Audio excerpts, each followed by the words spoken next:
jëf mbokk yi seetaan rafetlu seen ànd ak ñun yéen a ngi seen ëttu xibaar Bargny bi hebdo ma am mbégte di leen ko présenté ñu ñëw ak yéen ci li nga xam ne moo gën a fës ci bile ëttu xibaar dinañ ci waxtaanee agents municipaux yi Bargny yi nga xam ne ñu ngi ci terrain bi rek di def ay investissement ak li ni mel pour xool jafe-jafe askan wi ba mën a gis lan ñu leen ci mën a andi comme saafara. dinañ ñëw tamit ak yéen ci benn rencontre boo xam ne mairie bu Bargny amaloon nag ak ñi nga xam ne ñooy les présidents du conseil de quartier ak délégué de quartier ak ñi nga xam ne ñoom ñooy bàjjenu gox yi foofu tamit lañ fa doon waxtaanee rek mooy bëgg askan bi ak naka la mairie bi di def rek ba gën kaa mën a saafara dinañu ñëw ak yéen ci benn section de formation ñi ko ameloon mooy ñi nga xam ne ñooy coiffeuse u Bargny ñu leen doon former ci gestion des entreprises beneen formation tamit am na ci jëmale ko ci fanweeru jigéen yoo xam ne dañ leen doon former jëm ci wàllu cuisine ak pâtisserie loolu ñi ko doon amal mooy waa ANPEJ benn entretien tamit dinañ ko indi am ko ak Ali Gueye moom mi nga xam ne moom moo jiite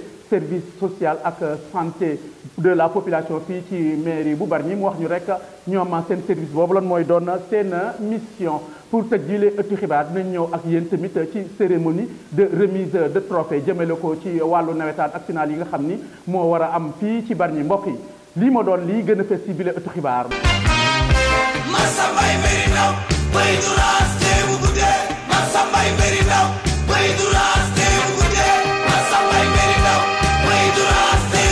bismillah ci seen ëttu xibaar nañ leen ko waxee woon agent service technique yu Bargny demoon nañu rek wàccee ci quartier yi ngir xoola lan mooy jafe-jafe population yi ba ñu demee fële ci quartier Castor 3 lañ fa recensé rek mooy ay jafe-jafe yu jëm ci wàllu environnement éclairage public ak fosse yi nga xam ni rek dañooy wàll ci mbedd mi loolu léegi yëpp nag rek mairie bi fas yéene cee taxaw ngir andi ci ay solution ñu wax leen ne nag waa service technique liggéey boobu ñuy def day soxal quartier yi nga xam ne ñoom ñoo nekk fii ci Bargny Mouhamadou Seck Molaad. taaru dëkk bi ak neexa dëkk gi doon lu soxal waa Bargny ak seeni njiit ba tax na programme bu mucc ayib jógte ngir fekki askan wi seeni gox mu mel ni service technique wu mairie bu Bargny dañoo tëj seeni ay bureau takk seen ay dàll dem fekki ñi nga xamante ni ñooy askan wi bañ a di xaarati mukk li nga xamante ni mooy xabaar yi leen di fekki si ñu déglu si ki nga xamante ni mooy Moussa Ndoye jiite boobule projet. Donc on doit faire pratiquement tous les quartiers de Bargny ci la ñu tàmbalee maintenant nag ci biir Castor alors mission bi comme ni ma ko waxee léegi rek mën a dugg tuuti rek ci détails yi mooy nemmeeku nañ ne effectivement que dëkk bi léegi dafa bëri anarchie maanaam nit ñi dañuy ñëw di teg ci mbedd yi ci yoon yi te ci façon ñàkk a xam alors ñu ne nag léegi ñun suñu première mission d'abord mooy fexe ba sensibiliser population yi dem ci ñoom waxtaan ak ñoom ñaax leen recenser wàlle les cas. ku ci nekk cas bu ci nekk itam ñu wax seen ay borom lu mu mën a jur ak lu mu mën a yàq ci dëkk bi donc loolu daal vraiment moo nekkoon en grosso modo li nga xamante ne moo nekkoon mission donc bi nga xamante moom la ñu yëkkati ci turu monsieur le maire donc Guèye Abou Ahmed Seck. bile doxantu bu bees sabab bi nekkul mukk xooxatal ndax dëkk bi ñun ñëpp ñoo ko bokk ki nga xam ne sax mooy délégué de quartier wu Castor bi nga xamante ni fa la mbir mi tàmbalee. moo accompagné bile démarche dugal leen ci biir koñ bi ñu mën a xool naka la ñu war a defee liggéey bi. bi ñu waxee li leen tax a jóg ñu bëgg ci trop ndax nee nañ ñu dañoo bëgg dëkk bi mel ne dëkk yi xam ne si ñoo gën a baax ci dëkk yi maanaam dëkk bi set dëkk bi leer dëkk bi am sécurité te def naa ne dëkk bu leeree set am sécurité rek jàmm am na foofu kon nag ñoom loolu moo tax a jóg bi ñëwee pose ñu loolu ñu rafetlu ko lool ànd ci ñoom nag ba fu ñu war a dem nañu fa lu ñu war a bind nañ ko. te yaakaar naa ne liñ jëlee fii danañ ko yóbbu jox fañ ko war a joxe yaakaar naa ne du nekk wax kese rek day doon wax ju ànd ak jëf kon tam ñun liñ ci mën a wax rek mooy bég nañ ci trop ci li nga xam ne xalaat nañ ko ak Castor yi nga xam ne moom lañ njëkkee. fii si Castor waxtaan wi si bile programme nekkoon na ay échange yu am solo entre population bi ak ñi nga xamante ni ñooy ndawal mairie bi. bu ñu loolu weesoo solution yi ñu ngi koy xaar. ci mairie bi waaye itam ci jàppandalu askan wi ak ñi nga xamante ni ñoo fi toogal mairie bi ak ñi nga xamante ni ñooy notable yi ñi nga xamante ni ñooy ASC yi ak ñoom ñëpp dinañ leen intégrer. bile programme nag du yem Castor rek ndax quartier yi Bargny yëpp lu wundu te nag fuñ fa dem fu ne dinañu jokkoo ak askan wi ngir mën a trouver ay solution bu ñëpp jàppee dëkkuwaay bi neex dëkk bi mën a mucc ayib. ñu créé ko ci at yi ñu génn muy service social et santé de la population boobu service nag ki ko jiite moom mooy Ali Guèye mu doon ab liggéey bu am solo rek bu ñuy def jëmle ko ci jàppale population yi ci seen wàllu jafe-jafe ak seen wàllu wérgu yaram looloo tax ñu am benn entretien ak ki nga xam ne moom mooy Ali Guèye jiitale boobu service entretien boobu nag ki mu ko amal mooy Madeleine Guèye. fexe rek ba askan bi gis ci seen bopp bu baax loolu waral maire Bargny Guèye Abou Ahmed Seck samp benn bërëb bu bees fii ci mairie bi di ko tuddee service social dénk ko ki nga xamante ne mooy Ali Guèye mu war cee ànd ak waa commission sociale commission religieuse éducation ak santé ngir rek liggéey bi mu gën a mucc ayib. jàppale askan bi nag yemul rek di leen jàppale ci seen ak dund waaye itam njàngam ndaw yi am na solo lool loolu waral rek ñuy taxawu ñenn ci élèves yi ak étudiants yi. social bokk na ci lu mel ni événement religieux yi am yëpp waaw lu mel ni weeru koor korité tabaski tamxarit ak jamonoy màggal su amee aussi bon Tiwaawan Njaasaan Yoof Laayeen ak yooyu yëpp ay moment la nga xam ne mairie bi daf ci occasion la ci moom pour que mu génn ay ndimbal jagleel leen ko ak ci yeneen fànn ñoo xam ne aussi dañu am jafe-jafe rek ñëw ci mairie bi parce que loolu mel noonu ba amee aussi en plus de ça ay mbokk ñi la mën a dimbali mairie bi rek moo fi ne ku la mën a dimbali ñëw def demande li ci war aussi ñu traité ko dem na ba ci aussi étudiants yi par exemple at mu jot am na lu mairie bi di def jëmale ci ñoom élèves yi aussi nekk ci dëkk bi 6e ba terminal ñiy jàng aussi chaque année am nañu ci maire bi jël en charge parce que am na si ñoo xam ne seen jàng yeggul ñii aussi seen loxo jotul seen gannaaw ñii aussi seen ay waajur aussi seen loxo jotul seen gannaaw pour ñu mën a kii maire bi dina leen jël en charge ci école privée yi nekk fii ak aussi école privée yi nekk aussi Dakar bari na étudiants yi nga xam ne maire bi moo leen jël en charge ñu def seen étude. bu ñu tuddee nag éducation tudd dund gi dañuy wax rek ci li nga xamante ne nag mooy ñi nga xamante ne dañuy amee feebar looloo waral nag ñi nga xamante ne amuñu ay moyens ngir rek ngi faju looloo waral nag waa commission santé ak ñi nga xamante ne mooy service social bu bees bi ñoom dinañ fexe ba taxaw ñi nga xamante ne ñoo feebar daal di andi saafara ci seen tawat. di nga gis aussi ñi nga xam ne dañu tawat waaw amuñu moyens ñu demee ci hôpitaux yi wala ñu faje seen bopp. ñooñu dañ faral di ñëw def demande waaw de prise en charge médicale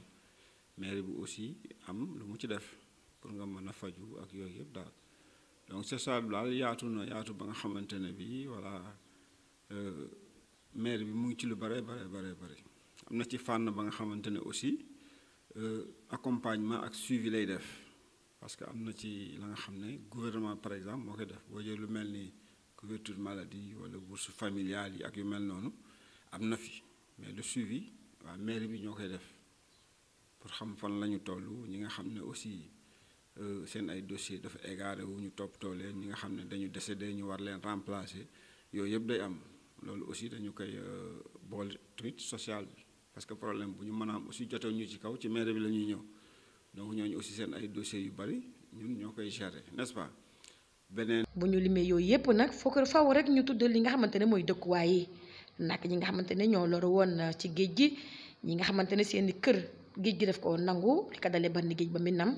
waa service social am nañ ci taxawaay bu baax ànd ci ñi nga xamante ne ñooy service technique ba tax na sax léegi seen projet bi antu. ONG yi nga xam ne dañuy ñëw di liggéey ak maire bi jëm ci wàllu social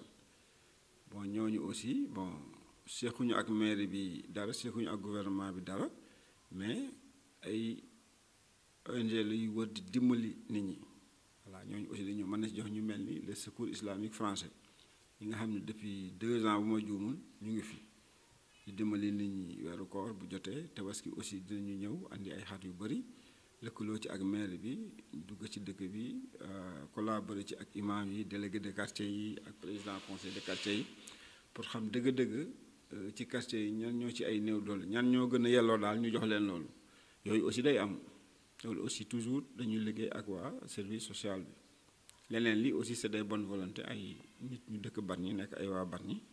voilà dimbali am ay ndimbali ñu bëgg jagleel nit ñi aussi ñooñu des fois dañuy ñëw aussi jaar ci maire bi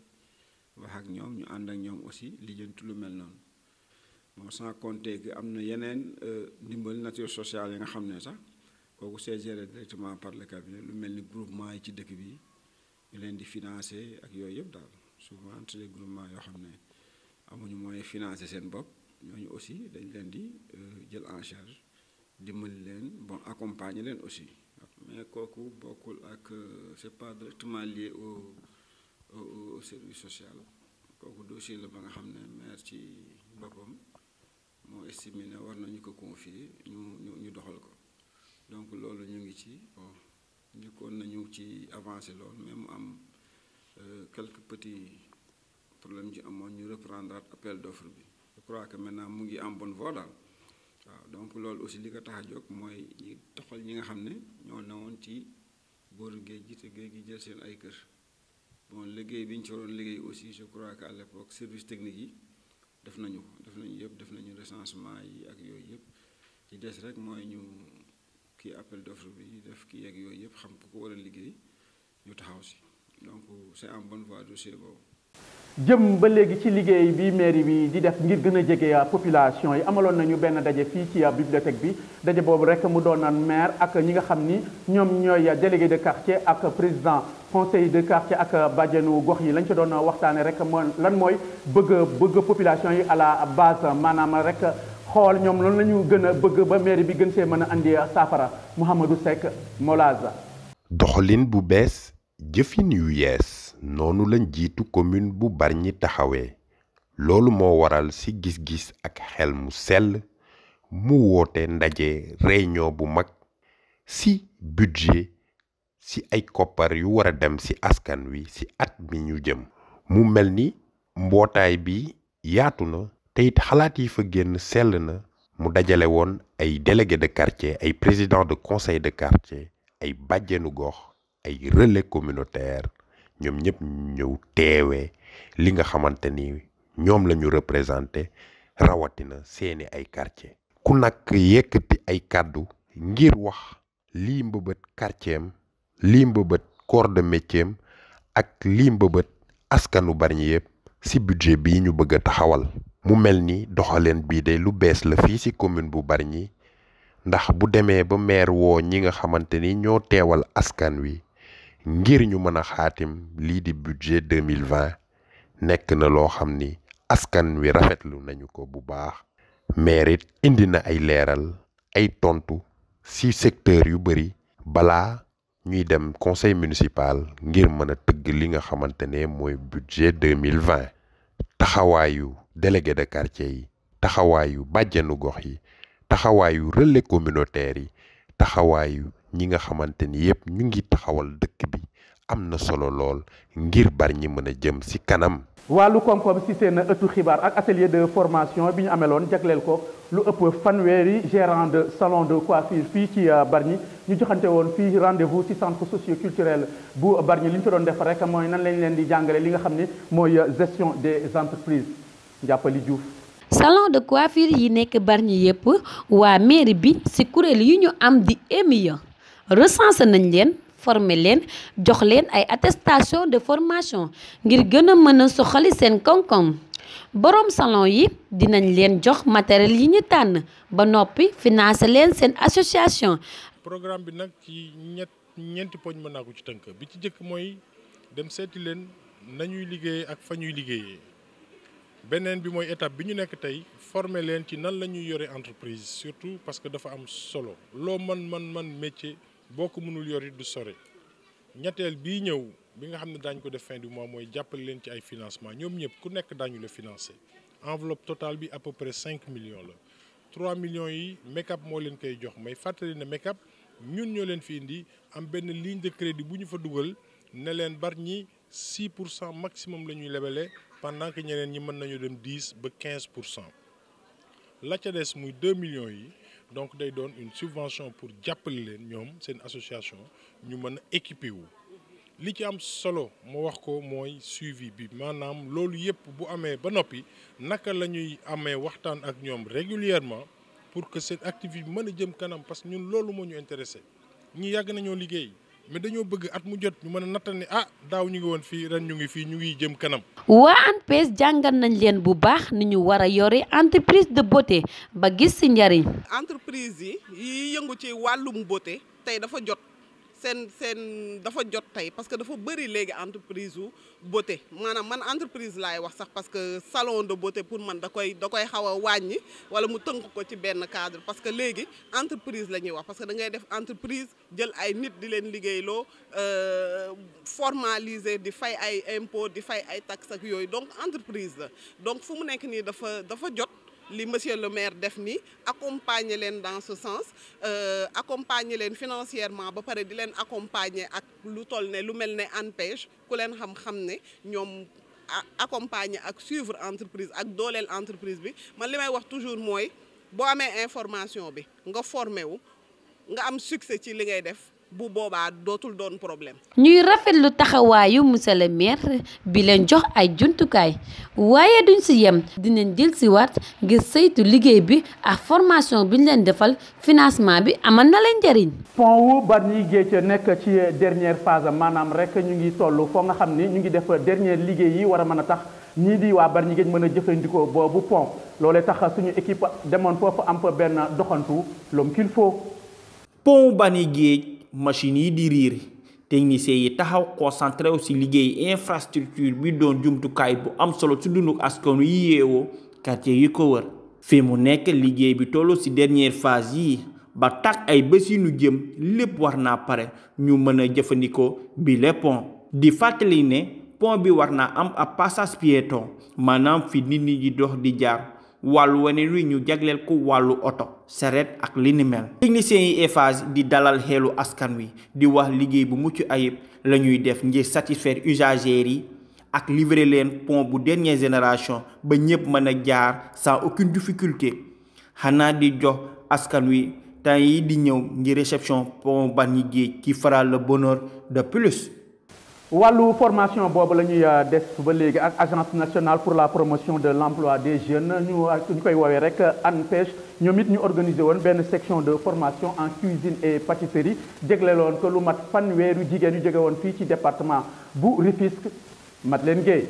ANPEJ di kuréel bu nguurug Sénégal sampa ngir muutal ndaw ñi ay yëngu-yëngu doon nañu amal la lépp juróomi fan ci Bargny doon ci tàggat xale yu jigéen yi nga xam te dañoo bootu ci GIE yi muy ay GIE yu nekk ci département bu Tëngéej. boo gisee ñu def formation pâtisserie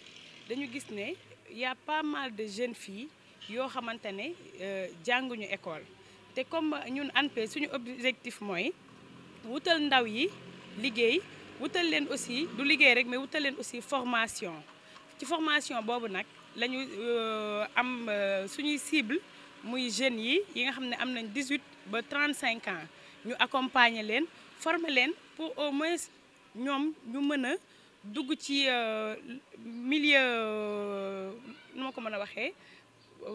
professionnel bi daal mën a liggéey seen liggéeyu bopp mën a yor seen bopp aussi loolu moo taxoon ñu def formation pâtisserie fii ci Bargny formation bi nag du rek waa Bargny kese ñoo ci nekk. mën nañ ne biñ doon def fii département de Rufisque yëpp la. ndaw yi nag doon nañ leen tàggat nag ci wàllu pâtisserie ngir ñu mën a am ay yëngu-yëngu fa ci seen soxla jàppale seen njaboot loolu la waral nag waa ANPEJ wutal leen chef bu xarañ ci mbirum restauration bu chef Thiam. wax dëgg yàlla ça se passe assez bien on peut dire même très bien bailleurs yi ANPEJ GIZ ak global yëpp. n'ont ménagé aucun effort def nañ lépp lu ci war pour que la formation se déroule d'une façon très bien ñi ñuy abrité aussi à Bargny centre espace Ndiouga Dieng bi vraiment yaatal nañ ñu fi comme d'une manière générale daal wax dëgg yàlla ça se passe très bien xale yi comme délai bi dafa gàtt durée bi dafa gàtt on s'est appesanti sur des recettes yoo xam ni bu ñu génnee moom la ñuy yaakaar ni moom la ñuy soxla maanaam mën a defar fataaya mën a defar cake mën a defar madeleine mën a defar crêpe mën a defar ay xeeti beignet donc on s'est appesanti sur ça. loolu tàggat bi nag am njëriñ lool ci ndaw yi bu ñu sëkkandikoo rek si li nga xamante ne mooy seen kàddu. waa ñuy gërëm nag suñu format liggéey bi ki ñu jàppale tey ji ba xam ne fu ñu taxaw moom lu ñuy sant mën nañ ko defal suñu bopp ñu koy gërëm bu baax di ko sant def na suñu bopp franchement loo xamante ne nii moom ku ñu ko jox mën nañ ko defal suñu bopp wax dëgg yàlla ñu koy gërëm bu baax di ko sant di gërëm madame Diop tamit ku baax la vraiment yaatal nañu waa bëgg na kut kut ñu man li nga xamante ne nii loolu la ñuy def suñu bopp waa ñu ngi leen di gërëm di leen sant bu baax a baax a baax duñu di gërëm tamit suñu waa groupement waa leket gi waa jàng naa fi keej jàng naa fi madeleine jàng naa fi fataay moom mënoon naa ko mais jàng nañ ma loo xamante ne nii tamit mënu ma ko si woon tey ji ma koy defal sama bopp dina gën a neex jàngal nañ ma tamit lii neem palaa yi daal bëri na yëpp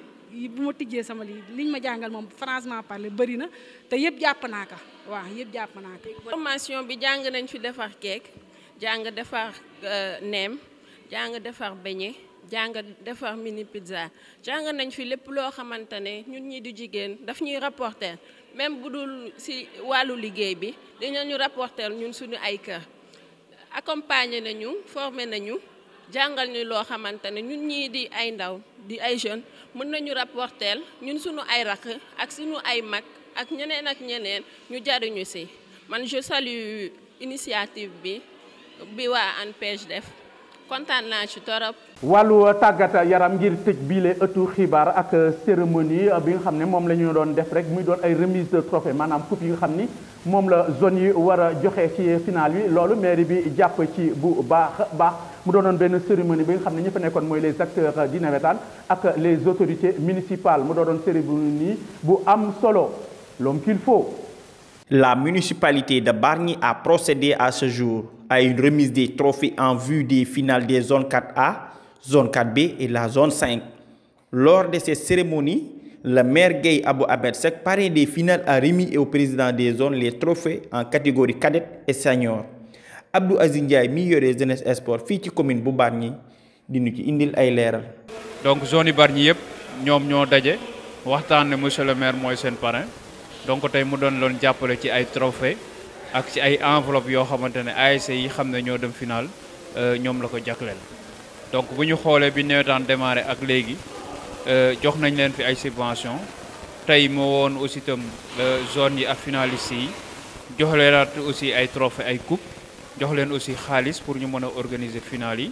ak ASC yi xam ne ñooy gagné ASC bu ne dana am dara ASC yi xam ne aussi itam ñoom la ñu gagné aussi ASC bu ne dana am dara. li koy dëggal mooy kaddu vie sacré di waa surtout président zone 4A zone 4B et la zone 5 gannaaw li nga xam ne président yooyu teewe nañu ko ci bile cérémonie. lii tradition la fi depuis ay at yi nii chaque fois bu mu saan toll ci période bi mais bi dafa ñaan accompagner ren aussi mu defaat la même chose ñu am ci mbégte nag ndaxte boo xoolee ren ji ñi jàppoon nañu notaan dina am du am wax dëgg yàlla mu accompagner sur tous les plans démarrage bi ci subvention ASC yi ci encore trophée et récompense wax dëgg yàlla ñu am ci mbégte bu rëy dégg nga kàddu yi fi gars yi jot a rotal ñun ñëpp di wax rafetlu muy zone muy ASC yi muy aussi ñi nga xam ne ñëpp football ñor na ci Bargny. À noter que les vainqueurs des finales recevront chacun 400 000 francs et les vaincus 300 000 francs. Les zones remercient vivement le maire Gueye Abou Ahmed Seck pour ce geste noble qui vient à son heure. ñu ñaan final bi ñu football ko ci jàmm ak salaam. waaw comme d'habitude parce que muy zone yëpp parce que léegi dañu gis ne léegi de plus en plus violence dafa commencé di am xëcc ko bi di gën di tar ci kanamu ASC yi muy joueur muy dirigeant yi man li nga xam ne moom laa leen di lancé mooy ne nañu jàpp ne bu yàggul violence amoon na fi ba ñu xeeñ ñu football di ci diiru ñaari at yaakaar naa ne loolu dul loo xam ne lu yàgg la lu bees ci xelu nit ñi. may ñaan yàlla muy supporter du Juré supporter u Fenkon ak supporter yi yeneen ASC yi ci yeneen zone yi nga xam ne ñu koy final nañ jàppe ne xëcc koo la naam mais aussi kenn moom la gagné te kenn koo gagné aussi boo gagné aussi su turu Bargny la koy gagné ndaxte trophée yi muy jël maire Bargny moo koy joxe. mu mel ni daal ku dem ci mbir mi daal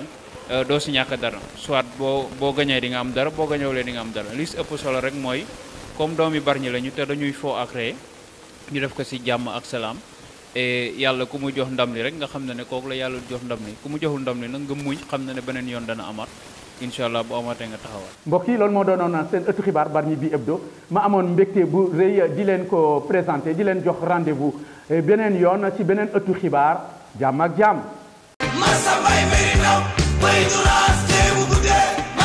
mbëri ndaw